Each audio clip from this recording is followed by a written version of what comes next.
The wedding gel was tied so tightly around her head that Adais could feel her pulse pounding beneath it. But the pain in her skull was nothing compared to the pain in her chest as she watched her father count the bride price with trembling, grateful hands. She was 23 years old, and in less than an hour, she would be married to a blind stranger she had never met.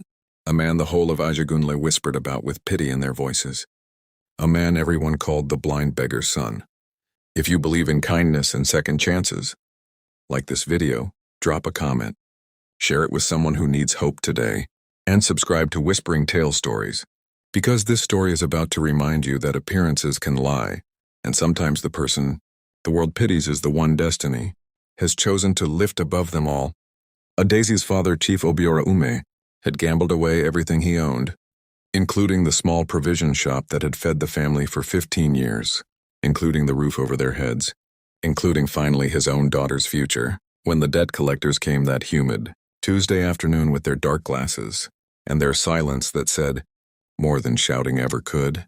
Chief Ume had fallen on his knees in the dust of their compound and begged for one more chance. It was old Papa Kalechi, a wiry, sharp-eyed neighbor who ran errands and small trades around the neighborhood, who offered the way out. His nephew, a blind young man named Tobena, needed a wife. The family would pay off every kobo of the debt in exchange for Adaisy's hand.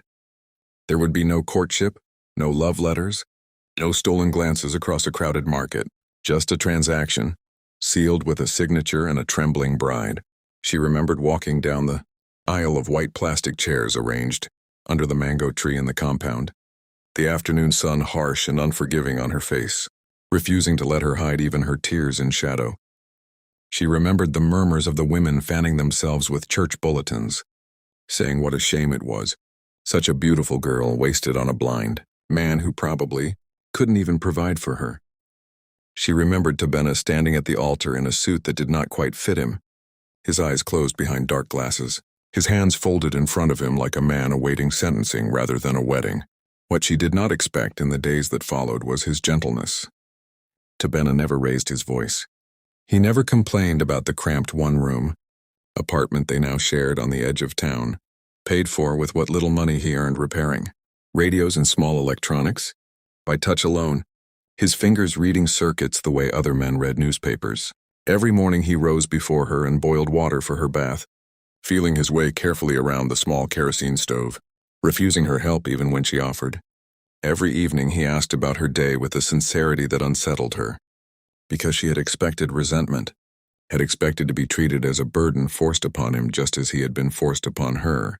But instead she found a man who thanked her for the smallest kindnesses as though she had given him the entire world. Slowly, without her permission, something in Adaisy's heart began to shift. She noticed the way Tobena hummed old highlife songs while he worked, the way he could tell the time of day just from the sounds drifting through their window, the market sellers calling out in the morning, children returning from school in the afternoon, generators coughing to life as evening approached. She noticed how he spoke of his late mother with a tenderness that made her own eyes sting, how he never once complained about the darkness that had taken his sight when he was only 12 years old, following a fever that no one in his village could afford to treat properly. But poverty was a relentless visitor in their home, and one afternoon, 3 months into their marriage, everything changed with the arrival of a black SUV that pulled up outside their modest compound, drawing every eye on the street. A tall man in an impeccable gray suit stepped out, followed by 2 others carrying folders and a tablet, and asked in a voice both formal and urgent for a man named Tobena Adisa Balogan. Daisy's stomach dropped.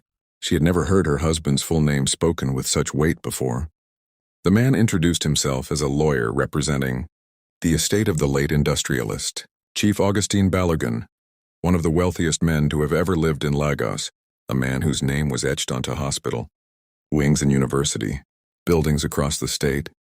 He explained, as neighbors gathered at a careful distance and Adaisy's own father emerged from his doorway pale as chalk, that Tobena was not merely a blind repairer of radios, living on the margins of the city. He was Chief Balogan's only grandson, taken from the family compound as a child by a bitter relative during a succession dispute. hidden away and left to fend for himself after the fever that stole his sight, believed by the family to be dead for over a decade. A recent DNA testing initiative, launched quietly by the dying chief in his final year as he searched desperately for any surviving blood relative, had finally traced him here, to this narrow street, to this small rented room, to this life of quiet struggle that had nothing to do with the empire waiting for him. Tobena stood very still through all of this, his hand finding a daisies without hesitation, holding it the way a man holds something he is afraid the wind might take from him. He did not smile in triumph. He did not weep in relief. He simply asked, in a voice thick with disbelief, whether his grandfather had ever looked for him while he was still alive, or whether it had taken his death for anyone to remember he existed. The lawyer's answer, that the old chief had spent his final 2 years and much of his considerable fortune searching for exactly this reunion, broke something open in Tobena that had been closed since childhood. And for the first time since Daisy had known him, she watched him cry not from grief, but from the astonishing weight of being wanted. In the weeks that followed, their world turned inside out with dizzying speed. There were papers to sign, board members to meet, a mansion on Banana Island that Tobena now technically owned, though he had never once walked through its halls. Relatives who had once looked past him now looked for him, eager to claim closeness to the new heir. Adais watched it all with a strange, hollow fear settling in her chest, certain that a man now worth billions would no longer need a wife chosen for him, out of desperation and debt, certain that somewhere among the polished, sighted wealthy women now circling him, he would find someone more fitting for his new life. She was folding his clothes into a suitcase one afternoon, preparing, she believed, to help him pack for a life without her, when Tobena reached out and gently took the shirt from her hands. He told her that during the darkest years of his blindness, before she had ever entered his life, he had learned that sight was never really the thing people needed most. What people needed was someone who saw them clearly even when they had nothing to offer in return.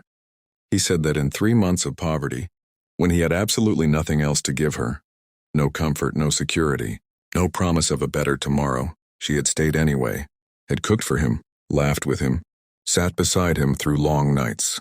When the power went out, and the world outside their window fell silent, he told her that a man does not forget the person who chose him when choosing him made no sense at all, and that wealth would never change whose hand he wanted to hold for the rest of his life. If this story has touched your heart even a little, please take a moment to like this video, leave a comment, and share it with someone who might need a reminder. Today, that kindness always finds its way back to those who give it freely. Before we reach the end of this story, if the words "faith restores" mean something to you, type them in the comments below, so we know this story reached exactly the heart it was meant for. Adais and Tobena were married again, this time in a proper ceremony befitting the grandson of Chief Balogan. But she insisted on wearing the same simple jewel from their first wedding beneath her new lace, telling him she wanted to remember exactly where they had started. Her father, humbled and forgiven, was given honest work managing one of the family's smaller properties, a chance to rebuild not through gambling but through steady labor. And Tobena, blind still to the physical world around him, saw more clearly than anyone the truth that had carried them both through their darkest season, that love given without condition, without expectation of reward, has a way of returning tenfold when the world least expects it, transforming a forced marriage between a desperate girl and a blind stranger into the truest love story Lagos had ever whispered about.